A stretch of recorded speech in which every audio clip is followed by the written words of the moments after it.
ఉన్నప్పుడు అంత water flow ఇది తట్టుకోగలుగుతుందా? ప్లస్ గేట్లు వేసేసి ఉన్నాయి. ముందే గనక నీళ్లు తరలించి పంపించేసి ఉన్నారు అనుకోండి, ఖాళీగా ఉంటది గేట్లు, ఈ రాగానే ఇది అవుతుంది. అయితే ఆ నీళ్లు ఇక్కడికి వచ్చేలోపు ఇక్కడ VTPS వర్క్ ఆగిపోతుంది, ప్రొడక్షన్ ఆగిపోతుంది.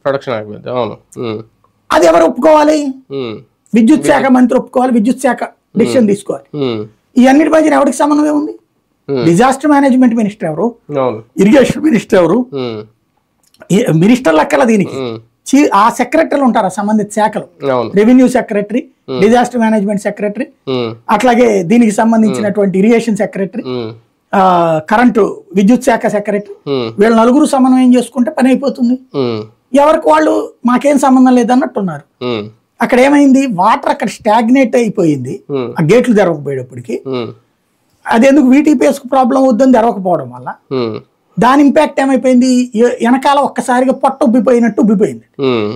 ఉబ్బిపోయినప్పుడు నీరు పొలం ఎరుగు నిజం దేవుడేరు కొట్టేసింది అది, సరే అది ఒక పక్కన అయ్యింది.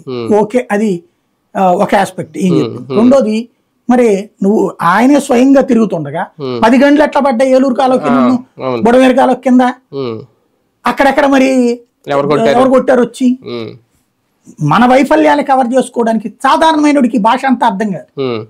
కొట్టించేసాడంటే జగన్ గడ వేసేసి ఉంటాడంటాడు, అటు రాక్షసుడు రాడు ఎట్ట అంటాడు అంటే. మనం ఒకళ్ళని ఇదివరకు ఎన్టీ రామారావు గారి గురించి ఎట్లయితే నెగిటివ్ గా ప్రొజెక్ట్ చేసామో ఇప్పుడు ఇతను